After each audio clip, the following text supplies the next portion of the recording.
salli wa sallim wa barik ala sayyidina Muhammadin wa ala alihi wa ashabihi ajma'in, amma ba'du. Yang kami muliakan seluruh jamaah salat tarawih, salat isya, jamaah Masjid Al-Wiqayah Jagakarsa, mudah-mudahan selalu diberikan kesehatan oleh Allah, dapatkan limpahan rahmat barakah dari Allah Subhanahu wa taala. Mobil khusus yang saya hormati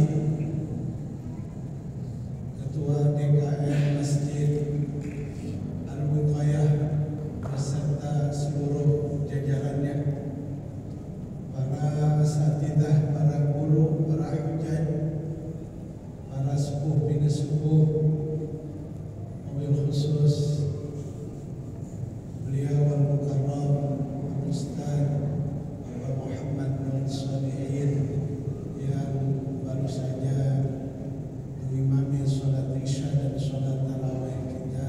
Mudah-mudahan beliau selalu diberikan kesehatan oleh Allah, umur panjang dalam taat ibadah kepada Allah, Allah tambahkan manfaat keberkahan dalam hidupnya, amin ya rabbal alamin.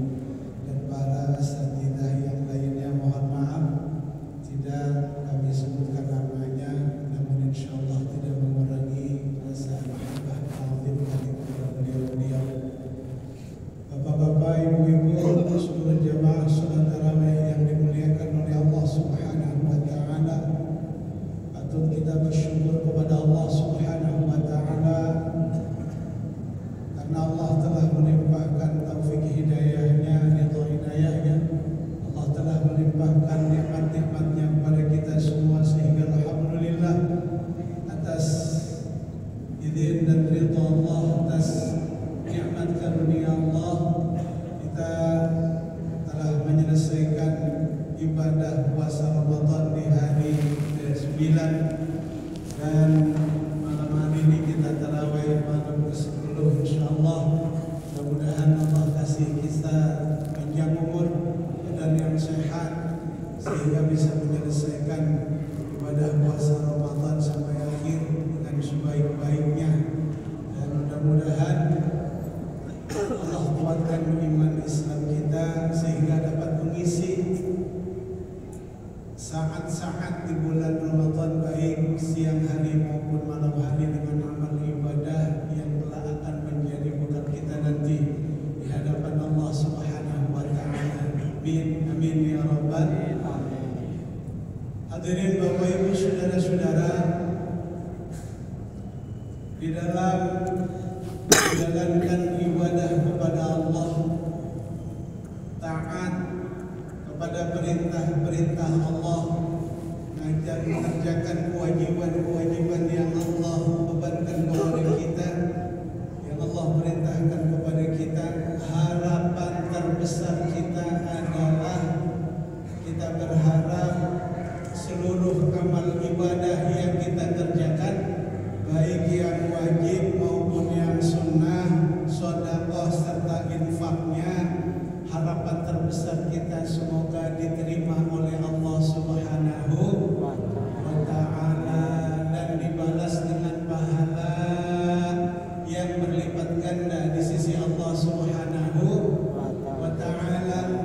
Puasa wajib kita diterima oleh Allah, salat wajib kita diterima oleh Allah dan dikasih pahala, salat sunnah kita diterima oleh Allah dan dikasih pahala, sedekah yang kita keluarkan diterima dan dikasih pahala. Itu harapan terbesar kita kepada Allah Subhanahu wa taala, teriring doa amin ya rabbal alamin. Namun dalam kitab Mukasyyafatul Qulub karangan Imam Al-Ghazali ada satu hadis baginda Nabi Muhammad sallallahu alaihi wasallam yang kalau kita baca hadis ini, kita pahami hadis ini, kita amalkan hadis ini, membuat kita takut rasanya. Kenapa? Dalam kitab Mukasyyafatul Qulub dijelaskan oleh baginda Nabi Muhammad sallallahu alaihi wasallam bahwa sittatun tufsidul a'mal.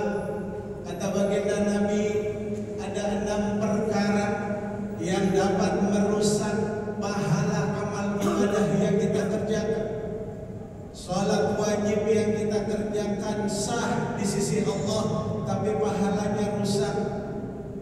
Salat sunnah yang kita kerjakan sah di sisi Allah, syarat rukunnya sah, tapi pahalanya rusak. Puasa Ramadan yang kita kerjakan sah, namun pahala Ramadannya rusak. Karena apa?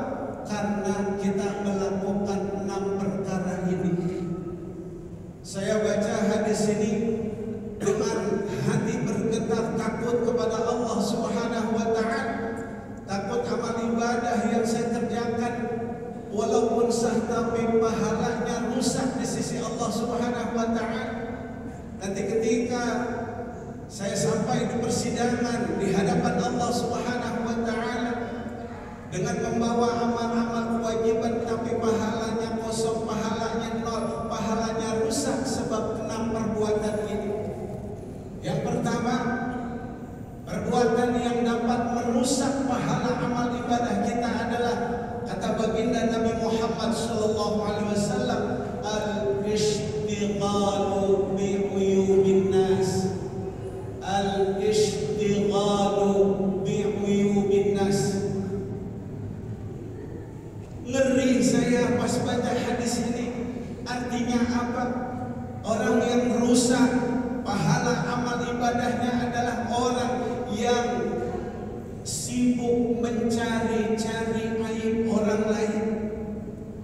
Orang yang rusak pahala amal ibadahnya adalah orang yang sibuk ngorek-ngorek keburukan orang lain. Orang yang selalu mencari-cari keburukan orang lain, kesalahan orang lain, aib orang lain, ngorek-ngorek, tanya sana, tanya sini tentang aib keburukan orang lain. Apakah itu istri kita?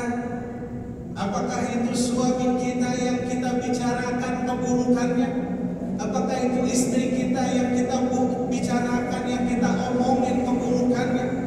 Apakah itu saudara kita, tetangga kita, kawan kita, kerabat kita, sahabat kita yang kita omongin keburukannya? Ketika kita melakukan perbuatan ini, sibuk mencari-cari aib orang lain, sibuk ngorek-ngorek aib orang lain, tanpa kita sadari bahwa apa yang kita lakukan itu telah merusak pahala amal ibadah yang telah kita kerjakan. Setiap sholat 5 waktu kita usahakan dengan sekuat tenaga untuk berangkat ke masjid, ke mushola, mengerjakan ibadah sholat fardu dengan berjamaah. Kita berharap kita mendapatkan pahala 27 rakaat, 27 derajat. Setelah kita melakukan sholat wajib berjamaah, kita i'tikaf di masjid, kita sholat rawatib, kita baca Quran, kita kumpulkan pahala-pahala kebaikan untuk nanti bekal kita di hadapan Allah Subhanahu wa ta'ala. Namun sayang, sangat disayang, pahala kebaikan, pahala ibadah, pahala baca Quran, pahala i'tikaf, pahala zikir yang kita kumpulkan ternyata terhapus, hilang, rusak oleh perbuatan lidah kita, lisan kita yang seringkali membicarakan aib keburukan orang lain. Kita sering mendapatkan penjelasan dari guru-guru kita bahwa sangat rugi orang yang membicarakan keburukan orang lain. Pahalanya dipindahkan kepada orang yang dibicarakan keburukannya, sedangkan dosa orang yang dibicarakan keburukannya dipikulkan di pundak orang yang membicarakan keburukan orang lain itu. Oleh karena itu baginda Nabi Muhammad SAW bersabda, "Tuba liman syaghalahu 'aibuhu an 'uyubin nas." Beruntung kata baginda Nabi orang yang disibukkan oleh aibnya sendiri. Beruntung orang yang setiap saat sibuk mengoreksi dirinya sendiri. Banyak kesalahannya, banyak perbuatan maksiat yang dia kerjakan. Bagaimana supaya kesalahannya itu, perbuatan maksiatnya itu, dosa-dosanya bisa diampuni oleh Allah Subhanahu wa Ta'ala. Dia bertaubat kepada Allah Subhanahu wa Ta'ala, berharap dosa-dosanya diampuni oleh Allah Subhanahu wa Ta'ala. Orang ini kata baginda Nabi orang yang beruntung. Orang yang selalu sibuk mengoreksi dirinya sendiri, mengoreksi kesalahan-kesalahannya, dan mengganti perbuatan buruknya, perbuatan salahnya dengan perbuatan yang baik, mengganti perbuatan maksiatnya dengan perbuatan-perbuatan ibadah, kebaikan-kebaikan, amal ibadah kepada Allah Subhanahu wa Ta'ala. Wal wail, kata baginda Nabi, celaka, sungguh sangat celaka, liman syaghalahu 'aibun nas, orang yang setiap hari sibuk dengan keburukan orang lain. Diumpamakan orang yang sibuk dengan keburukan orang lain, diumpamakan orang yang selalu memperhatikan kotoran yang ada pada baju orang lain. Dia selalu memperhatikan kotoran yang ada di baju orang lain, sedangkan kotoran yang ada di bajunya tidak diperhatikan sama sekali. Dia sibuk melihat kotoran-kotoran yang menempel di baju orang lain. Dia sibuk membicarakan kotoran-kotoran yang nempel di baju orang lain, sedangkan kotoran yang nempel di badannya, kotoran yang nempel di bajunya tidak diperhatikan sama sekali. Coba kita renungkan, apa gunanya buat diri kita kalau kita hanya sibuk memperhatikan kotoran yang nempel pada baju orang lain, sedangkan kita tidak ikut membantu mencucinya, kita tidak ikut membantu membersihkannya. Alangkah baiknya kalau kita fokus terhadap kotoran yang nempel di baju kita dan di badan kita. Bagaimana caranya membersihkan kotoran yang nempel di baju kita dan di badan kita. Ini yang kata baginda Nabi, orang yang beruntung, yang sibuk dengan kotoran yang ada di bajunya dan di badannya. Bagaimana cara membersihkannya, bagaimana cara mencucikan dan membersihkan kotoran yang nempel di baju dan di badan. Nggak ada gunanya kita peduli memperhatikan kotoran yang nempel di baju orang lain. Nggak ada gunanya sama sekali, hanya menghabiskan waktu kita saja, sedangkan kita nggak ikut peran sama sekali untuk membersihkan bajunya, hanya membuang-buang waktu kita. Kalau kita selalu memperhatikan keburukan orang lain, ini yang dikatakan Nabi, wail, celaka orang yang sibuk dengan keburukan orang lain, sedangkan dia tidak peduli dengan keburukan dirinya sendiri.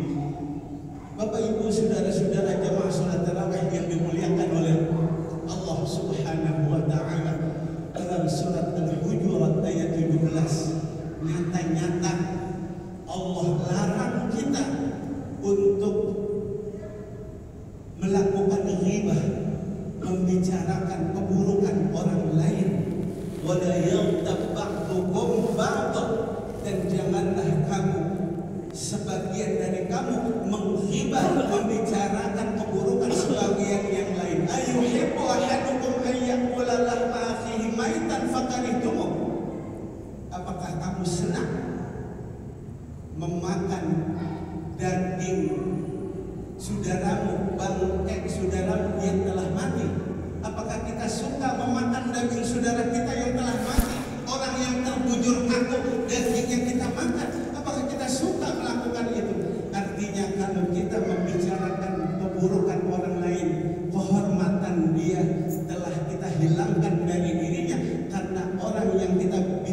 keburukannya itu akan dipandang rendah oleh orang-orang lain.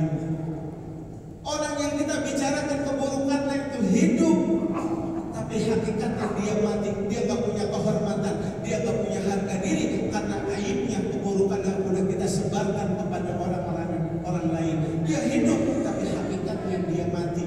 Kita membicarakan keburukan orang lain, sama juga kita membunuh harga dirinya dia, sama juga kita membunuh kehormatannya. Dosa melakukan perbuatan ghibah lebih besar daripada dosa memakan uang riba. Baginda Nabi Muhammad SAW dalam hadisnya yang diriwayatkan oleh Anas bin Malik, inna dirhama yusibuhur rajul, sesungguhnya satu dirham yang diperoleh oleh seorang laki-laki minar riba, dari harta riba, dosanya a'zamu min 33 zaniyatan. Satu dirham uang riba yang masuk ke dalam perut kita, kata baginda Nabi, dosanya lebih besar daripada 33 kali orang yang melakukan perzinahan. Satu dirham uang riba yang masuk ke dalam perut kita, satu dirham uang riba yang kita makan, dosanya lebih besar daripada 33 kali orang yang melakukan perzinahan. Na'udzubillah tsumma na'udzubillah. Nah, dosanya orang yang riba itu ya, yang 33 kali lebih besar daripada orang yang melakukan zina. Dosanya riba itu masih di bawah dosanya orang yang melakukan riba, membicarakan keburukan orang lain. Kata baginda Nabi, wa arbar riba, perbuatan riba yang paling riba adalah aradul rajulul muslim, seorang laki-laki yang menjatuhkan kehormatan orang muslim yang lainnya. Seseorang yang merobek-robek harga diri, kehormatan orang lain, dosanya itu lebih besar daripada dosa memakan uang riba. Na'udzubillah tsumma na'udzubillah. Hadirin Bapak Ibu saudara-saudara sekalian yang dimuliakan oleh Allah Subhanahu wa taala. Ini yang pertama. Kenapa lebih panjang saya bahas? Karena ada hadis baginda Nabi Muhammad SAW mengatakan, as-siyamu junnatun. Puasa Ramadan yang kita laksanakan itu adalah seperti perisai, tameng dari kita, tameng yang ada di badan kita dari siksa api neraka. As-siyamu junnatun. Hadis ini sering kita dengar dari guru-guru kita. Puasa itu adalah perisai, tameng dari siksa api neraka. Lalu kata baginda Nabi, malam yang ridha, selama tameng itu tidak terbakar, selama perisai itu tidak terbakar.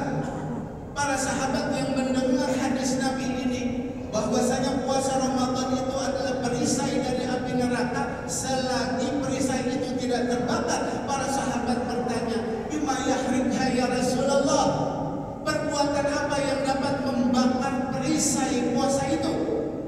Perbuatan apa yang dapat membakar perisai itu?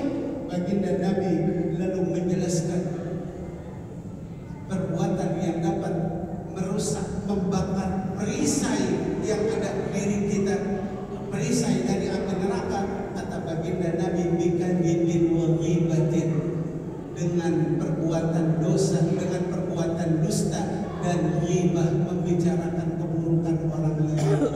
Kalau selama Ramadan ini kita masih suka berbohong, kita masih suka membicarakan keburukan orang lain, maka seluruh amal ibadah yang telah kita kerjakan, baik yang wajib maupun yang sunnah, akan terbakar pahalanya.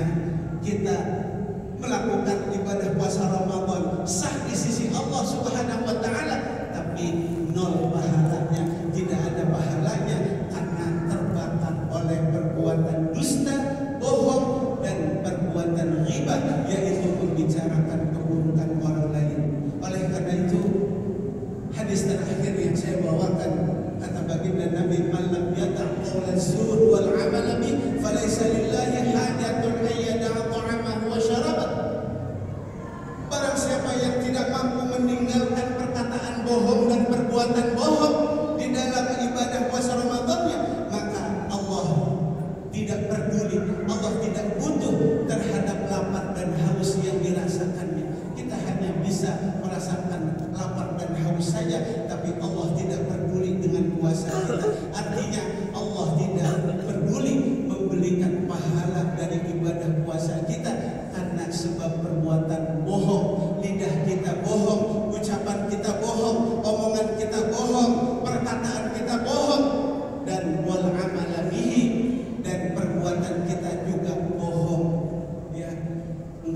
sah di sisi Allah, tapi tanpa ada pahala sama sekali. Alhamdulillah, alhamdulillah. Oleh karena itu kita mohon kepada Allah, semoga Allah memberikan kekuatan iman Islam agar kita dapat menjauhi perbuatan-perbuatan yang dapat merusak pahala amal ibadah yang kita kerjakan.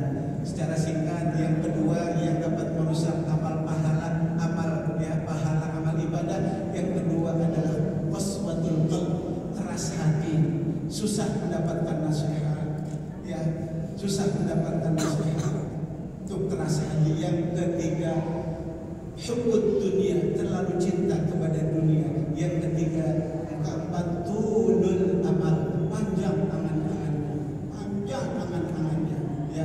Yang kelima, qillatul haya, sedikit rasa malunya. Orang yang mempunyai sedikit rasa malu, ya, di tengah-tengah orang ibadah di pinggir jalan nongkrong merokok, ya, duduk minum es kelapa, duduk di warung warteg, sedangkan orang-orang pada berpuasa, sedikit rasa malunya itu dapat menghilangkan keimanan kita kepada Allah Subhanahu wa taala. Yang keenam, amal ibadah yang amal perbuatan yang dapat merusak pahala amal ibadah. Yang keenam adalah wa zalimun la yantahi, terus-terusan berbuat zalim, enggak berhenti-berhentinya berbuat zalim, enggak sadar-sadarnya dari perbuatan zalimnya. 6 perkara ini dapat merusak pahala dari amal ibadah yang kita kerjakan. Mudah-mudahan kita bisa menjauhi 6 perkara ini. 1, ya, ghibah, jangan melakukan ghibah. 2, qaswatul qalb, ya, jangan keras hati. Kalau dengan ayat Quran, dengan nasihat Nabi, sekeras-kerasnya hati kita lumer, ya, lumer, taat tunduk kepada ayat Quran dan hadis Nabi. Yang ketiga, jangan terlalu cinta amal dunia.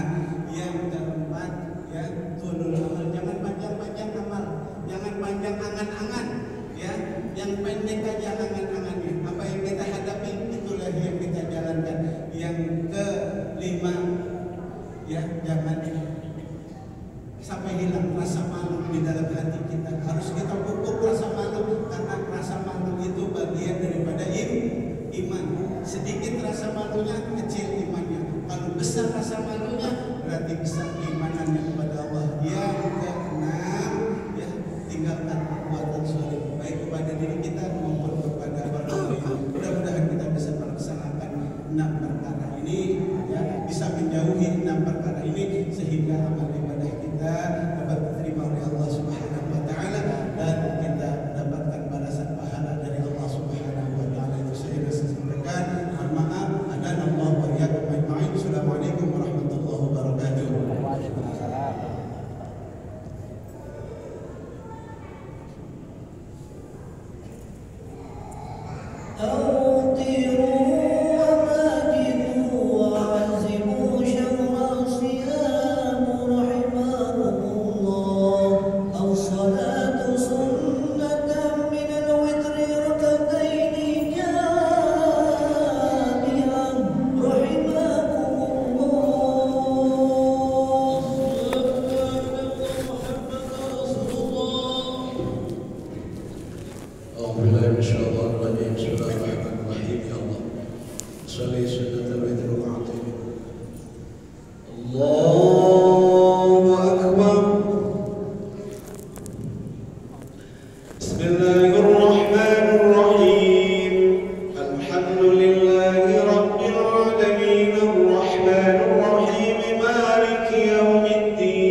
أخرج المرعى فجعل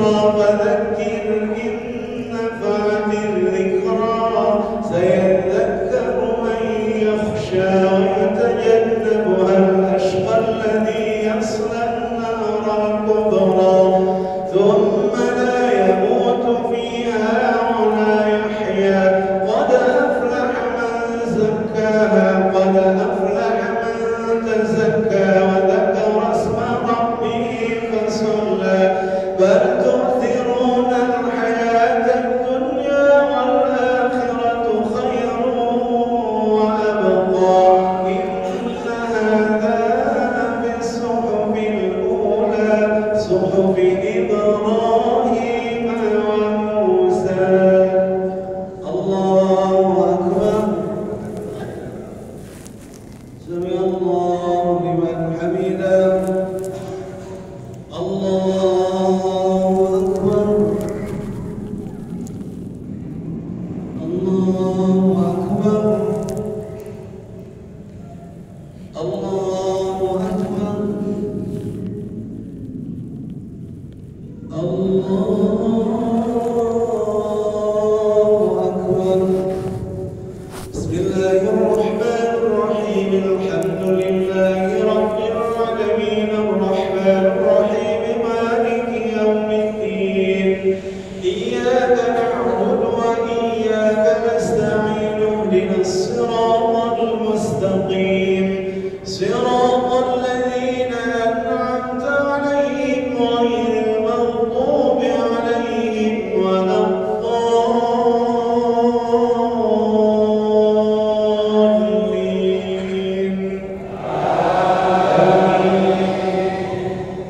بسم الله الرحمن الرحيم والتين والزيتون وطور سينين وهذا البلد الأمين لقد خلقنا الإنسان في أحسن تقويم ثم رددناه أسفل سافلين إلا الذين آمنوا وعملوا الصالحات فلهم أجر غير ممنون. فما يكذبك بعد بالدين أليس الله بأحكم الحاكمين. الله أكبر. سمع الله لمن حمده. الله أكبر. الله أكبر. الله أكبر. الله أكبر.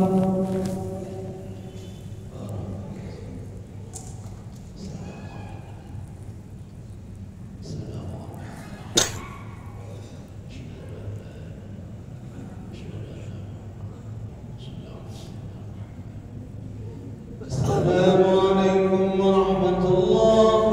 السلام عليكم ورحمة الله. الصلاة سنة من الوتر ركعة جامعة رحمكم الله. الصلاة بعد الله محمد رسول الله.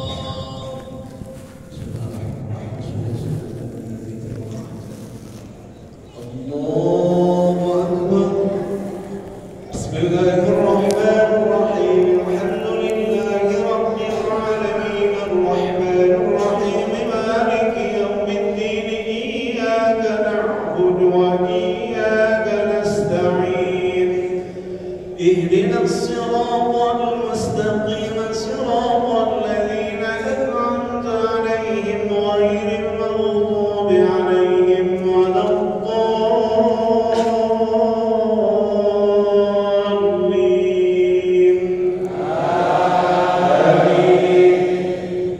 بسم الله الرحمن الرحيم قل هو الله أحد الله الصمد لم يلد ولم يولد ولم يكن له كفوا أحد.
الله أكبر